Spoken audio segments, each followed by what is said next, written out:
Joining me now is Massachusetts Congresswoman and member of the House Oversight Committee, Ayanna Pressley. Congresswoman, so happy to have you with us this morning. I want to get right to it because I think the main thing people want to know is how soon will this money hit the account of Americans? I know some has already started to happen, but when can the rest of the American people expect to see this money?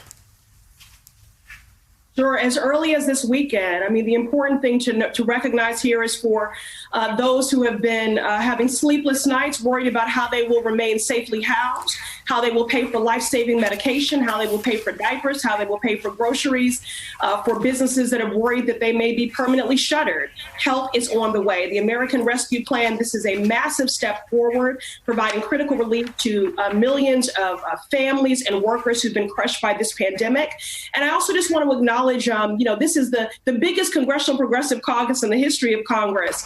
And we secured some major wins in this victory. You know, every relief package to date has not done right by our immigrant neighbors, and the fact that mixed status families will now be eligible. We've expanded that eligibility, more work to be done there, but this is a good step, a massive step forward. Also, we expanded eligibility for adult dependents.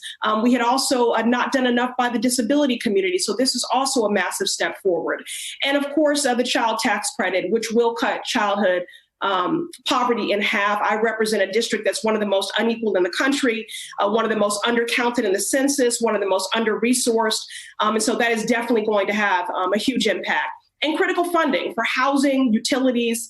And but if we really want to rescue America, we've got much more work to do, which is why I'm going to continue to fight for a $15 minimum wage. We know that would lift 1 million people out of poverty.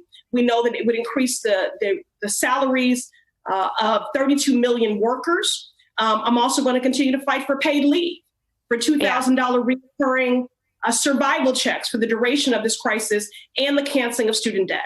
So our work is not done, but this is a massive step forward to get us to safely reopen schools, to support struggling businesses, and to support our families who've been hurting. Now, there's some confusion about where this money is going. I want you to take a listen to Minority Leader Kevin McCarthy on what he had to say about where the funds are going. Your money's going to pay for illegal immigrants' health care. Your money also is being sent to San Francisco City, where your money will be spent giving alcohol and marijuana to the homeless. That is what that bill is doing. So if you could just explain. Yes, go ahead, Congresswoman, please. Yeah, there's no confusion. What that is what our GOP colleagues are so very good at doing is spearheading misinformation campaigns, including perpetuating the big lie, which resulted in that insurrection on January 6th.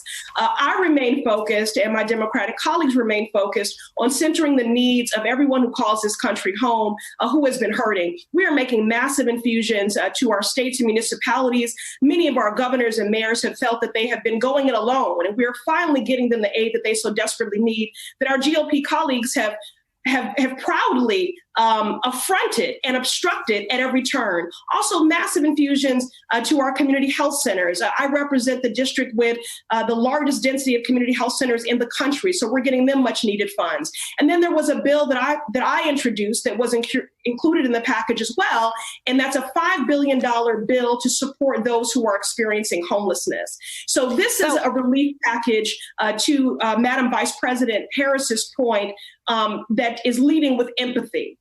Our GOP colleagues have contempt for working families. They have contempt for every person who calls this country home. We are leading with compassion, and we are leading with empathy and being responsive to their needs. Now, you brought up homelessness, and I know a lot of people, particularly on the Hill, particularly in the Progressive Caucus, are breathing somewhat of a sigh of relief after this bill. But there are so many people across the country who, quite frankly, are still waiting to exhale. For the people who are behind on their rent, behind on their mortgage, does this bill do anything for them? Certainly, in that it's going to get them direct relief with these $400 stimulus checks. Again, I'm going to continue to fight for $2,000 reoccurring payments for the duration of this crisis, and also for the canceling of rent and mortgage, so that folks do not have that big balloon payment at the end. But a massive infusion of federal funds for rental assistance, and this is going to go, again, a long way in giving people some peace of mind and giving them some relief. But there's more work to be done. That's right. And I know you're a co-sponsor of the Rent and Mortgage Cancellation Act with one of your fellow members of the Progressive Caucus, Congresswoman Ilhan Omar. I do want to switch gears a little bit because Senator Ron Johnson made completely asinine comments, and I want to get your reaction to this. Take a listen. I'm also criticized because I've made the comment that on January 6th, I never felt threatened. Because I didn't, and mainly because I knew that even though those thousands of people there were marching to the Capitol were trying to pressure people like me to vote the way they wanted me to vote, I knew those are people that love this country, that truly respect law enforcement, would never do anything to break a law, and so I wasn't concerned. Now, had the tables been turned, and Joe, this got me in trouble, had the tables been turned and President Trump won the election, and those were tens of thousands of Black Lives Matter and Antifa protesters, I might have been a little concerned. Congresswoman, your thoughts? Wow. Stunning. Actually, the tables have been turned. Black Lives Matter did protest peacefully at the United States Capitol, and they did not cause trauma, injury, and loss of life, nor did they maim U.S. Capitol Police officers in the way that these so-called patriots did.